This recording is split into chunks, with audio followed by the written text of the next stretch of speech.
बोल रहा है क्या बीजेपी का? ऐसा है, मैंने लोकसभा में प्रधानमंत्री जी को भी सुना था। उन्होंने ये कहा कि 2047 तक हम वहीं रहेंगे। और जो महाकुंभ में इंटरव्यू दिया जा रहा था, कुछ साधु संतों ने कहा था कि प्रधानमंत्री कौन होगा, और कई साधु संतों ने ये भी कहा था कि किसी कुंभ में ये फैसला हुआ था कौन प्रधानमंत्री होगा।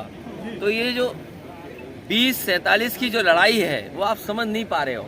आपको ये भी पता होगा कि भारतीय जनता पार्टी ने 75 साल के बाद रिटायरमेंट की बात की थी, तो लखनऊ वालों को पता है कि कौन रिटायर होने जा रहा है।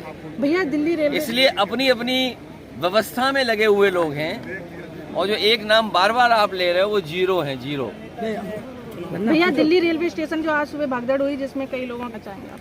मैंने पहले भी कहा, दुखद घटना है।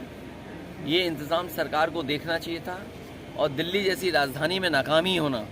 जो लोग ये कहते हैं कि हम $5 ट्रिलियन की इकोनॉमी बनाने जा रहे हैं, विकसित भारत बनाने जा रहे हैं, तीसरी अर्थव्यवस्था बन जाएंगे हम, और विश्व गुरु बन जाएंगे, क्या यही परिभाषा है कि आप प्लेटफॉर्म पर हमारे जो गरीब लोग हैं उनको सुरक्षित नहीं रह सकते? उनका एक्सीडेंट हो जाए, जान चली जाए, जिन लोगों की जान गई है, चाहे महाकुंभ में गई हो, जहाँ भगदड़ में, या अन्य कारण से जान गई हो, जो लोग रास्ते में अपनी परिवार के सदस्यों की जान जिनकी गई है, या एक्सीडेंट की वजह से जान गई, या रेलवे में गई है, दोनों सरकारों को मिलकर के जो मुआवजा देने की बात कही तो वो मुआवजा देना चाहिए, उनकी मदद करनी चाहिए।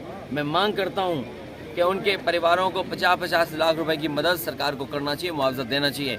और मुआवजा, क्योंकि धार्मिक कार्यक्रम में सब लोग गए थे, बड़ी श्रद्धा के साथ गए थे, और आपने कार्ड दे करके बुलाया था। कभी भी कुंभ के आयोजन में कार्ड नहीं दिया जाता था, किसी को बुलावा नहीं दिया जाता था, लोग सोए जाते थे। और फिर सबसे बड़ी बात है, ये भारतीय जनता पार्टी वाले इतने ज्ञानी हैं, महाज्ञानी हैं, कि हर चीज़ जो बोल देते हैं वो प्रूव करते हैं। 144 साल का जो गिनती है वो हमें नहीं समझ में आ रही है, और हमें ही नहीं, बहुत सारे साथी ऐसे हैं जो एस्ट्रोनॉमी को जानते हैं, एस्ट्रोनॉट्स हैं या साइंटिस्ट हैं, वो शायद 144 का सच ठीक बता सकते हैं। केंद्र सरकार ने सर